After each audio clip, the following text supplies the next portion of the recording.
Bonsoir à tous, bienvenue sur la chaîne de l'Hexamone Crypto. Nous sommes le dimanche 5 mai 2024, 18h45 cette fois-ci à l'heure à laquelle je fais cette vidéo. On va faire un point en cette fin de journée sur la situation du Bitcoin qui nous montre des signaux très intéressants. On va regarder aussi deux crypto-monnaies de l'intelligence artificielle qui sont à deux doigts de valider des patterns assez puissants. Et on va jeter un coup d'œil aussi sur la crypto ANKR et bien sûr le commentaire du jour. Bref, que du lourd, installez-vous confortablement et on démarre cette vidéo. On démarre avec la cryptomap qui reprend des couleurs. Et oui, bien sûr, dès que le Bitcoin pousse, tout quasiment passe dans le vert. Et donc là, si on se met en vue jour, bon bah oui, hein, on est quasiment dans l'intégralité dans le rouge. Il n'y a que quelques petites contre-performances à droite à gauche. Mais dans l'ensemble, ça pousse pas mal. Et oui, c'est parce que notre Bitcoin se retrouve actuellement, comme on le voit parfaitement sur ce tracé ici, juste en dessous de la résistance des fameux 64 464 $. Avant de rentrer dans les détails, je rappelle bien sûr à tout le monde que tout ce que je vais dire dans cette vidéo n'est en aucun cas un conseil financier, c'est à vous de faire vos propres recherches. Et n'oubliez pas que le trading de crypto-monnaie comporte des risques de pertes financières partielles ou majeures. Alors, du côté de notre Bitcoin, souvenez-vous, je vous avais dressé cette ligne de tendance baissière et je vous avais dit, est-ce que à votre avis, on va breaker cette ligne de tendance baissière? Eh bien la réponse est oui, on a réussi effectivement à breaker. On est venu déjà chercher hier, eh bien, une première fois la résistance des 64 464 $. Malheureusement, hier, on a été déjà rejeté dessus. Aujourd'hui, de nouveau, on est rejeté sur cette résistance. Mais surtout, souvenez-vous ce que je vous avais expliqué ce matin. Je vous avais expliqué qu'il fallait impérativement, vraiment impérativement, clôturer la semaine aux alentours des 64 464 $, du moins dans cette zone-là, pour former justement un magnifique marteau. Alors, souvenez-vous, je vous en ai déjà parlé, j'ai aussi fait une formation sur mon site internet, je rappelle, sur mon site, tout est gratuit en libre accès. Un marteau, c'est quoi? Il faut une tendance baissière, puis une bougie avec un petit corps et une grande mèche par le bas. Et là, regardez ça, grâce à la poussée qu'on a eue aujourd'hui par rapport à ce matin, souvenez-vous, ce matin, on était quelque part par là. Là, on a poussé un petit peu et là, notre marteau, il est là, il est propre. Il est vraiment propre. Alors attention, la journée n'est pas terminée, la semaine non plus d'ailleurs, la semaine se clôture dans 7h10. Mais là, en tout cas, si on clôture vraiment au-dessus ou sur les 64 464, on aura un marteau juste magnifique. Alors, un marteau, je rappelle, derrière, c'est pour avoir un retournement de tendance à la hausse. Alors attention, c'est pas parce qu'on a un marteau, physiquement parlant, sur le tracé en vue hebdomadaire que ça y est, c'est bon, c'est to the moon, on va remonter 70 000 et 100 000 $. Non, non, non, non, non, ne soyons surtout pas naïfs. Ne soyons surtout pas naïfs. Déjà, je rappelle que à chaque fois qu'on voit quelque chose sur un graphique, il y a toujours une probabilité de réussite. On a un marteau, oui, il peut être d'une propreté majeure.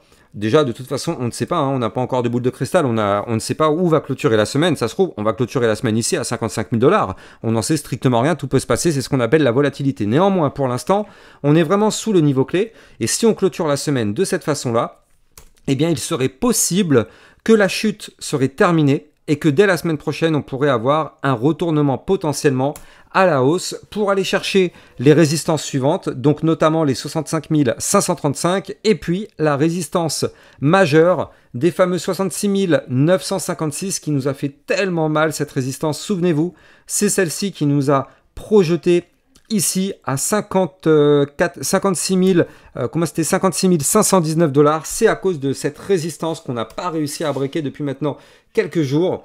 Et donc là, il faut impérativement réussir de nouveau à breaker cette résistance, surtout que non seulement c'est une résistance, mais en plus de ça, elle correspond au dernier point haut formé. Double zone qui sera extrêmement difficile à breaker, les fameux 66 956 $. Donc là, en tout cas, avec le marteau qu'on pourrait avoir, eh bien, ça permettrait d'avoir de la force potentiellement pour revenir rechercher, pourquoi pas, dans les semaines suivantes, les fameux 66 956. Mais je rappelle qu'on ne peut toujours pas parler vraiment de vrai remontada ou de retournement à la hausse et d'aller chercher des nouveaux ATH, tant que déjà, premièrement, on n'arrive pas à breaker les 66 956, puis 69 005, qui ça aussi sera une énorme zone de résistance, et encore ici le fameux haut de range qui se trouve quant à lui à 71 333 $. Néanmoins, si jamais on arrive à clôturer la journée, eh bien au-dessus déjà ici des 63 916 $, eh bien ça voudrait dire qu'on arrive à regagner le ruban de moyenne mobile. Et ça, ce serait une excellente nouvelle, parce que si on regagne ce ruban de moyenne mobile, eh bien du coup ça veut dire qu'on repasse tout simplement dans une configuration haussière. C'est aussi simple que ça. Le ruban de moyenne mobile, il n'y a pas plus simple comme indicateur. Par contre, On va pas se mentir, là on a un Bitcoin qui commence à reprendre de la force, mais ça manque un petit peu de volume. Bon après c'est aussi logique, hein, on est le week-end, vous le savez, le week-end en général les volumes sont extrêmement faibles. Néanmoins, bah là il faut vraiment qu'on arrive à breaker ces niveaux clés de résistance avec de la force pour montrer au marché que ça y est, on reprend de la force haussière et on pourrait revenir chercher les niveaux clés. Si là on fait des petites bougies comme ce qu'on est en train de faire actuellement, oui ok on a un marteau ici, qui déjà on n'en sait rien, hein, la semaine n'est toujours pas terminée. On pourrait avoir un marteau ici, mais si on est sur des petits volumes comme ce qu'on a actuellement, les chances que ça monte sont quand même plutôt faibles. Mais bon, on est le week-end, on va voir comment ça va se comporter dès l'ouverture demain. Mais bon, en tout cas, là pour l'instant, ce qu'on veut voir aussi en même temps, c'est la cassure de cette ligne que j'avais déjà dessinée ici aussi au passage, qui nous bloque. Cette ligne aussi, elle nous fait mal. Ça, en fait, c'est une ligne, on a pour l'instant, depuis qu'on a chuté, pas réussi à repasser au-dessus. Donc ce qu'il faudrait, si on continue de pump, ce serait de breaker ici aussi les 65 529 $. Et si on fait ça, effectivement, on aurait la force d'aller chercher, oui, les fameux 66 956. Donc vous l'avez compris, il y a encore pas mal de chemin avant d'y arriver. Maintenant, si je me mets rapidement en vue 4 heures, on voit que là, on a breaké notre range par le haut. Donc ça, la cassure du range par le haut, bah c'est plutôt bon signe, hein, déjà, ça part plutôt bien. Maintenant, attention, vous le savez, je vous l'ai déjà appris plein de fois. Ok, on a eu un premier pump, attention, attention les amis, on a le pullback qui nous pend au nez. Le pullback, qu'est-ce que c'est? Eh bien en fait, c'est le retest du niveau clé qu'on a breaké. On a breaké en vue 4 heures ici le haut du range à 64 009. On est actuellement bloqué par la résistance des 64 464 $. Qu'est-ce qu'on s'attend? On s'attend à avoir le pullback pour revenir retester ce fameux haut du range au 64 000, combien c'était? Oui, 64 009 $. Et on va voir comment on va se comporter.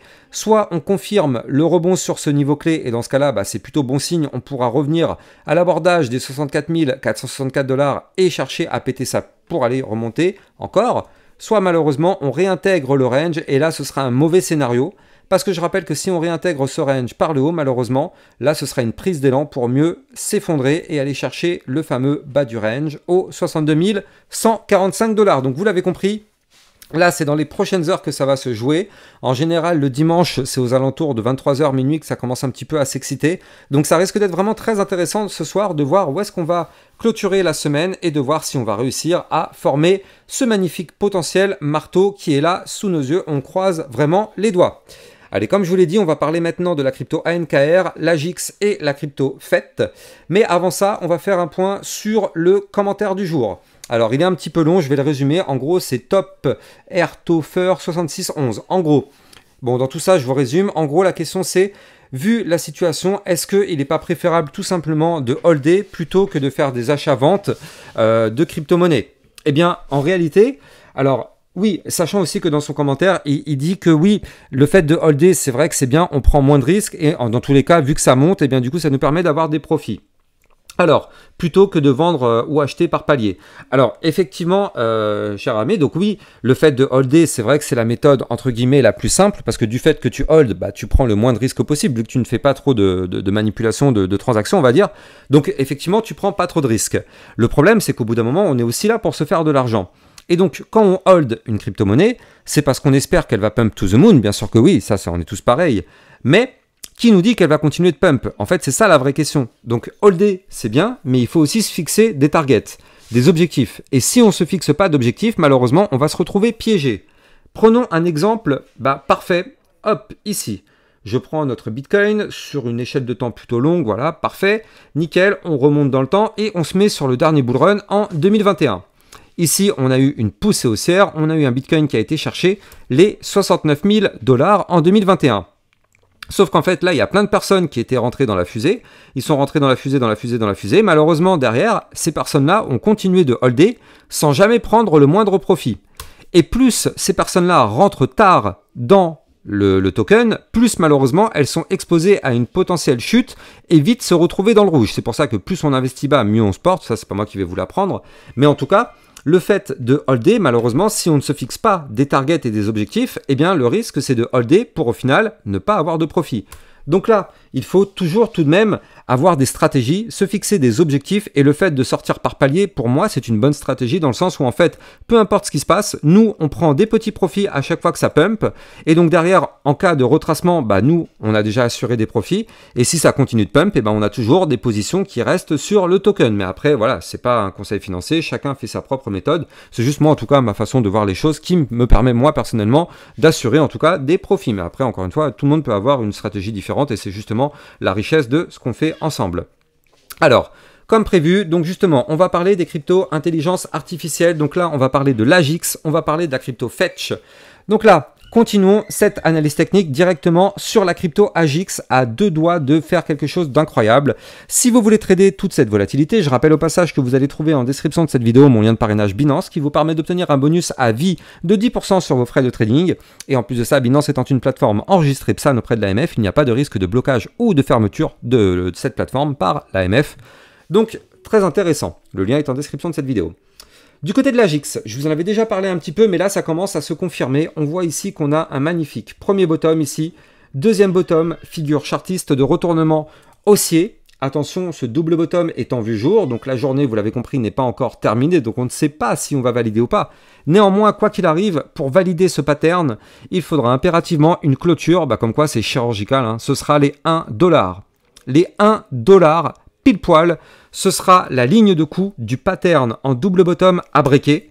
Donc ça, les 1$, déjà, c'est la ligne de coup du pattern, donc première résistance. En plus de ça, c'est un niveau clé, c'est un niveau vraiment rond, donc ça aussi, seuil psychologique, grosse résistance. Néanmoins, si cette résistance vient à être breakée en vue jour, eh bien, c'est quand même un double bottom à plus 36% qui nous attendrait. Et la target théorique serait d'aller chercher ici les 1,265. Alors attention, ça c'est une target théorique. En cours de route, on a quand même une grosse résistance ici à 1,062. Une autre importantissime qui sera le dernier point haut à 1,147. Et effectivement, si on break ces niveaux clés, on pourrait pourquoi pas aller chercher la fameuse target. Mais vous l'avez compris, le chemin sera semé d'embûches. Néanmoins, on n'est vraiment pas très loin de valider quand même le pattern. Donc là, vous l'avez compris, tout dépend encore une fois du Bitcoin. À la seconde où le Bitcoin se met à cracher, tout le marché crypto chute avec le Bitcoin justement. Donc toujours garder un œil sur le Bitcoin parce que là, certes, on a un joli pattern. On peut très bien, par exemple, breaker le pattern. Si demain le Bitcoin se met à cracher, on va faire ça hein, sur n'importe quelle crypto du marché. Vous allez voir ça. Bien sûr, c'est le Bitcoin qui dicte sa loi. Bref, donc là, du côté de l'Agix, hyper intéressant. On voit aussi au passage qu'on a des bandes de Bollinger resserrées.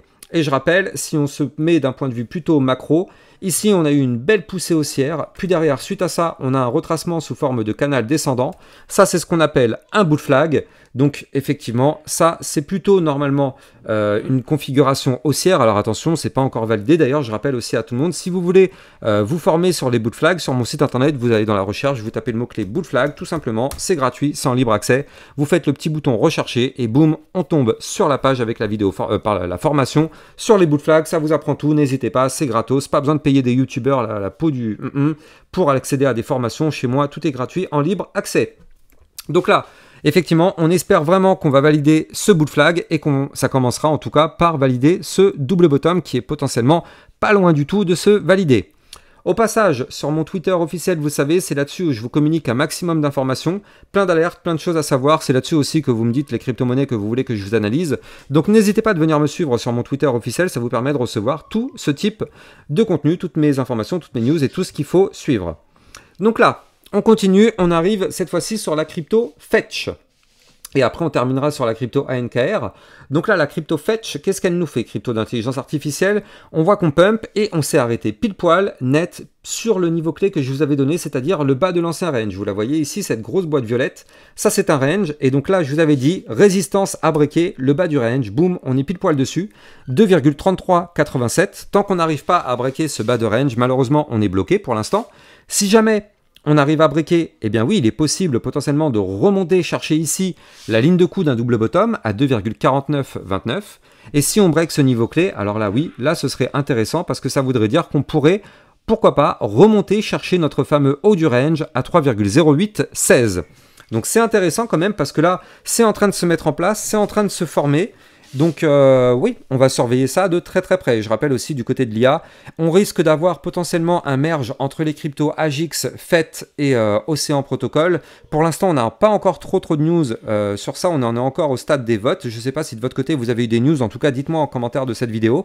Mais bon, ça risque, ça risque de bouger un petit peu, on risque d'avoir des news sur ce merge entre ces trois cryptos, peut-être dans les prochains jours, prochaines semaines en tout cas, mais nous, du côté de la crypto FET, là pour l'instant, on est dans une très très belle configuration, on espère vraiment qu'on va valider tout ça pour pouvoir, pourquoi pas, aller chercher justement ces fameux points plus hauts. Allez, on continue sur la crypto ANKR. Donc là, du côté de la crypto ANKR, qu'est-ce qu'on voit? On voit que là, en vue jour, malheureusement, bien sûr, quand le Bitcoin s'est mis à chuter, bah, nous aussi, on a chuté. Et suite à ça, eh bien, on a cette crypto qui est venue toucher quand même pile poil le support qui est ici à 0,04248. Suite à la touchette du support, pardon, on a fait une remontada. Et pour l'instant, malheureusement, vous le voyez, on est toujours sous la ligne de tendance baissière. Vous le voyez, ce trait bleu qui est là. Eh bien, à chaque fois qu'on touche ce trait bleu, on en est rejeté. Donc, ce qu'il faudrait, ce serait qu'aujourd'hui, on arrive à briquer cette fameuse ligne de tendance baissière. Et d'ailleurs, on risque d'avoir quand même une belle croisée des lignes, parce que regardez ça, ici, là, ça nous forme une croix. Eh bien, en fait, c'est une ligne qui est ici et une ligne, pardon, qui est ici. Donc, double zone de résistance, ici, on va la voir là, qui sera au niveau clé des 0,05325. Et nous, on a un dernier point haut qui se trouve ici à 0,05433. Donc vous l'avez compris, c'est ça les niveaux clés qu'on doit récupérer. Donc pour l'instant, on n'y est pas encore, hein, on en est encore un petit peu loin même. Mais bon, si jamais on continue de pousser, et d'ailleurs pour l'instant on est au-dessus du support des 0,04841, donc tant qu'on est au-dessus de ce support, l'espoir y est. En plus de ça, du côté de la crypto ANKR, on tente de repasser au-dessus du ruban de moyenne mobile. Vous le voyez, hein, ce ruban commence ici à 0,050. Donc là, si on arrive à regagner ce niveau clé-là, ce serait déjà très très bien pour pouvoir, pourquoi pas, continuer la poussée. Par contre, il faut aussi prendre des pincettes. Prenons le scénario bearish par exemple.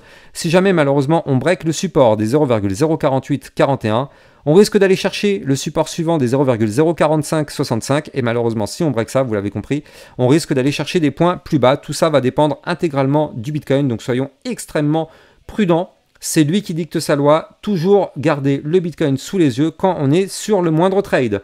En tout cas, j'espère que vous avez kiffé la vidéo, j'espère vraiment que demain matin, j'aurai des très bonnes nouvelles à vous annoncer en fonction de ce que va nous faire le Bitcoin.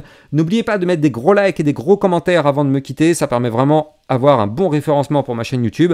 Je vous souhaite un excellent dimanche soir et je vous donne rendez-vous demain matin à 8 h pour une prochaine vidéo. Ciao, ciao!